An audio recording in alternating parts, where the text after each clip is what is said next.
පින්වත් දරුවනේ හරි පුදුමයි අපි සරණ ගිය බුදුරජාණන් වහන්සේ. කවදාවත් දහම් දෙසද්දී උන්වහන්සේගේ දන්ත ධාතුන් වහන්සේලා පේන්නේ නැහැ.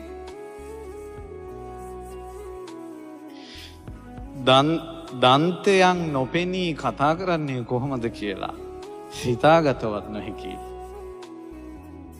යම් වෙලාවක කාරණාවක් මුල් කරගෙන සිනහ පහල කරන්නේද එවිට සුදුවන් වූ රශ්මිය විහිදෙනවා.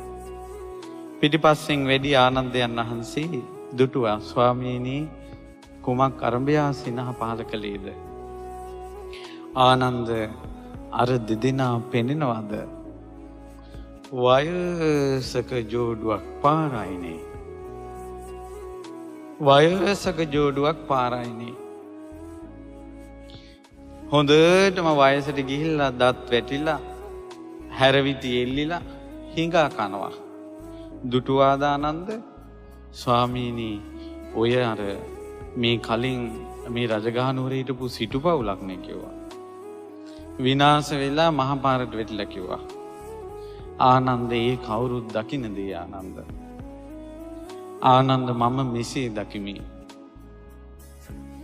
මේ ජෝඩුව මේ යුවල තරුණ කාලේ පැවිදි වුණා නම් ආනන්ද නිකලස් වෙනවා.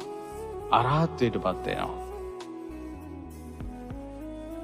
ආනන්ද තරුණ විය ඉක්මවා ගිහිල්ලා මේ දෙදෙනා පැවිදි වුණා නම් අනාගාමී වෙනවා. ඒ වියත් ඉක්මවා ගිහිල්ලා ආනන්ද මේ දෙදෙනා පැවිදි වුණා නම් සකදාගාමී වෙනවා. ඒ වියත් ඉක්මවා ගිහිල්ලා පැවිදි වුණා නම් ආනන්ද සෝවාන් වෙනවා. ආනන්ද දි รา ගිය ශරීර සහිත ඒ මහල්ලන් දෙදෙනා දෙස බලන්න අද ඔවුන්ට දහමේ පිහිටක් නැහැ කිව්වා. අද ධර්මය අවබෝධ කරන්න බෑ කිව්වා. සුගතියක් නැහැ.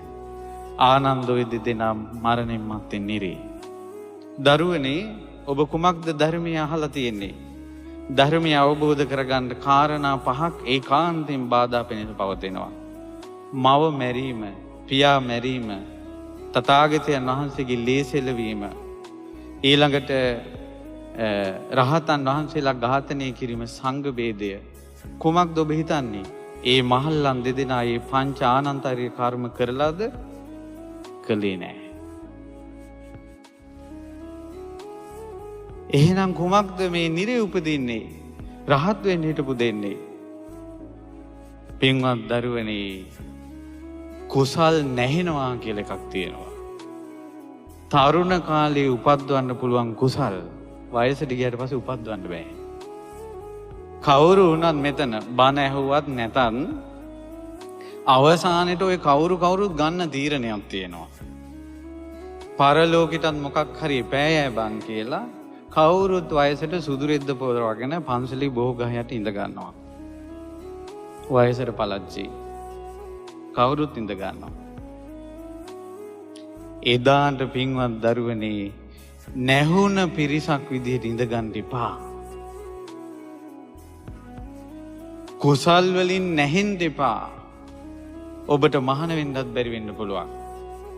හැමදාම දහම් වැඩසටහන් වලට සහභාගී වෙන්නත් බැරි වෙන්න පුළුවන්.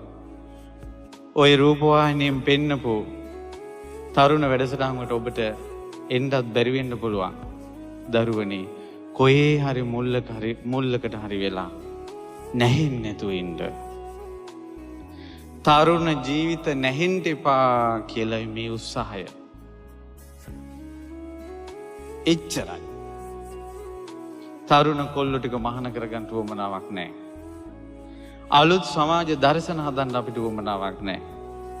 තරුණ ජීවිත නැහෙන්න එපා. නැහුන්නේ නැති කෙනාට ධර්මයේ තියෙනවා. තථාගත ශ්‍රී සද්ධර්මය.